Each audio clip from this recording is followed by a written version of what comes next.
On y va pour cette leçon sur les événements de souris. On va commencer à découvrir plein d'événements différents. Donc ici on a un texte et on a une boîte et une sous-boîte. Voilà, et on va pouvoir venir ici. On va commencer avec les événements de pointage, donc le clic, double-clic, mouse up et mouse down. L'objet fourni à la callback qui va gérer tout ça, vous savez l'objet d'événement E, va avoir un rapport avec le pointage. On va notamment avoir plein de dimensions, de positions, etc. À chaque fois qu'on utilise un événement différent, notamment une famille différente, j'ai envie de dire, par exemple un submit ne va pas vous donner le même objet d'événement qu'un scroll ou qu'un clic ou quoi que ce soit. Vous voyez ? Donc on va voir ça tout de suite. On peut utiliser document.addEventListener, donc on peut rajouter des event listeners sur window et document. La plupart du temps ils agissent de la même manière, mais parfois il va y avoir des comportements différents ou des événements qui sont acceptés par window et pas par document. Mais la plupart du temps, on vous conseille d'utiliser document si vous pouvez utiliser document pour éviter de faire trop bubble ou plutôt de mélanger les deux et d'avoir des problèmes de bubbling. Donc on vient ici se prendre click et handle click et on vient se créer la fonction handle click. Voilà, et on va pouvoir se loguer E. Donc ce que je vous disais, c'est quand on va cliquer là, hop, vous voyez, je clique sur mon document. Donc quand j'ai document juste ici, ça représente vraiment tout le document avec toute la hauteur du viewport, largeur hauteur, d'accord? Même si le body il fait que 200 pixels de haut, si je clique tout en bas, ça va quand même, vous voyez, déclencher tout ça. C'est vraiment tout le document. Ok, donc quand on clique, qu'est-ce qu'on a? Eh bien, on a un objet d'événement E en rapport avec les événements de pointage, donc en rapport avec notre clic ici. Et là, on peut un peu être embrouillé parce qu'il y a client X, client Y. Et puis on a layer X, layer Y. Offset X, offset Y. Page X, page Y. On a plein de propriétés avec des noms qui sont un petit peu similaires. Alors, les propriétés les plus intéressantes, c'est client X, client Y, c'est par rapport au viewport, la partie visible de notre page. D'accord? Et donc, on a accès à ça, c'est-à-dire, là, j'ai cliqué à 123 pixels depuis la gauche et 375 depuis le haut. D'accord? X, Y. Ok, ensuite, on a page X, page Y, qui sont sympas. C'est quand on a une grande page avec beaucoup de contenu qu'on peut scroller, ça va être pas par rapport au viewport, mais par rapport à toute la page. Par exemple, si je clique tout en bas d'une page, je vais avoir 3500 pixels par exemple. Et puis on a offset X, offset Y, c'est le bord gauche de l'élément sur lequel je viens de cliquer par exemple. D'accord ? Là on a le bord haut par exemple. Voilà, ça peut être aussi intéressant. Sinon il y en a qui sont pas utiles du tout dans des cas très très très rares. Voilà.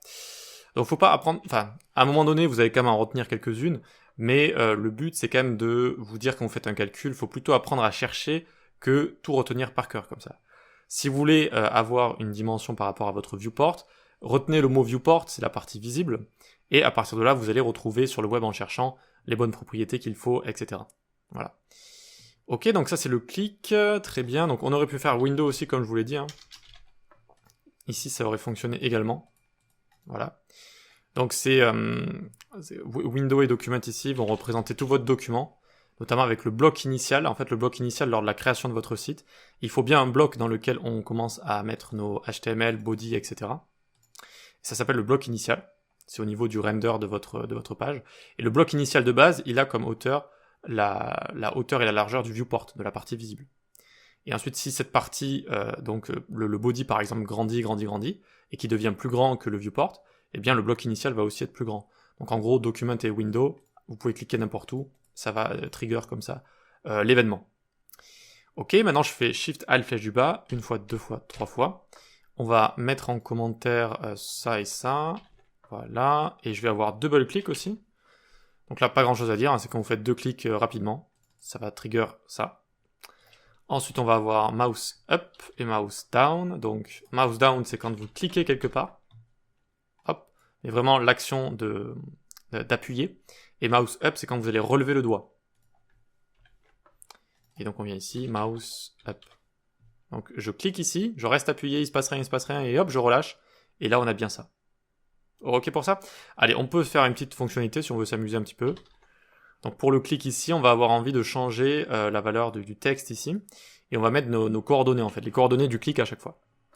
Donc ce qu'on peut faire, eh bien on peut venir ici, sélectionner document.querySelector, clic info. .text content, et là on y va pour des backticks, parce qu'on va avoir envie d'intégrer des expressions en JavaScript qui viennent de cet objet qu'on a juste là.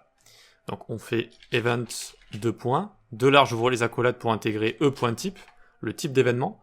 Par exemple, ici, vous voyez que ça n'a pas fonctionné. Click info, .text content est égal e.type, document.query selector. Ça devrait fonctionner normalement juste ici.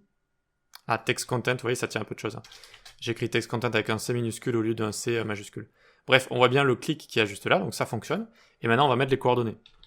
X, $, j'ouvre les accolades, E de client. Alors, client X, ce serait pour le viewport.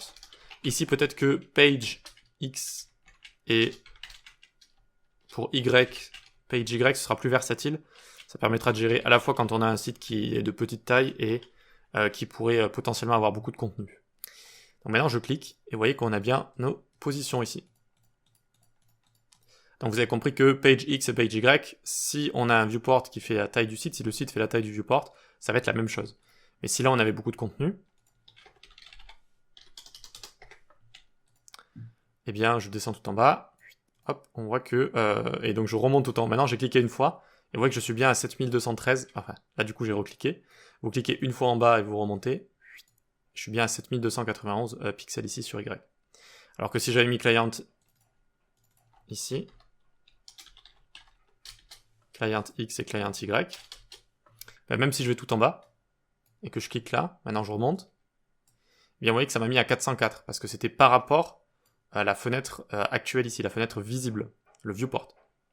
Donc vaut mieux utiliser ici page X, page Y. Comment j'ai fait pour créer plein de contenu ici? C'est juste l'orem ipsum avec VS Code, vous pouvez taper l'orem et vous appuyez sur entrée ou sur tab, ou encore un nombre de mots que vous voulez. Par exemple l'orem 5, 5 mots.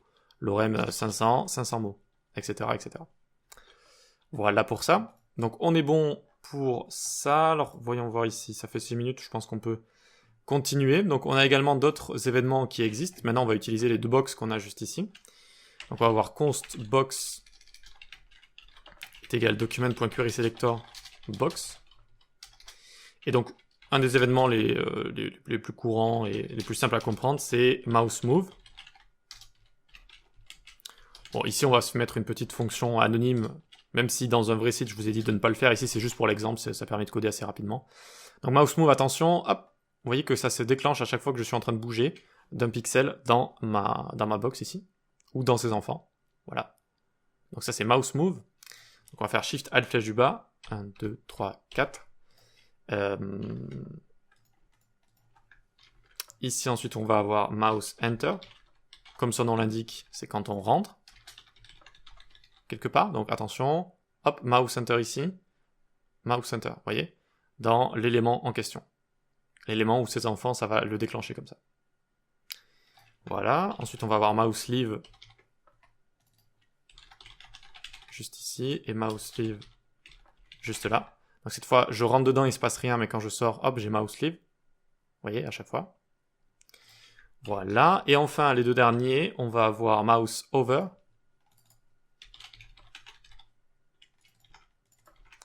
Et en dessous, on aura mouse out.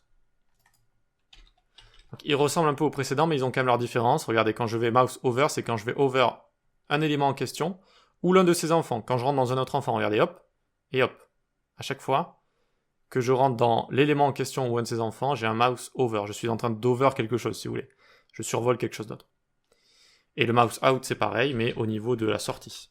Donc quand je rentre ici, il se passe rien, mais quand je passe dans l'autre, eh bien je vais quitter l'orange pour entrer dans le bleu, et inversement. Voilà.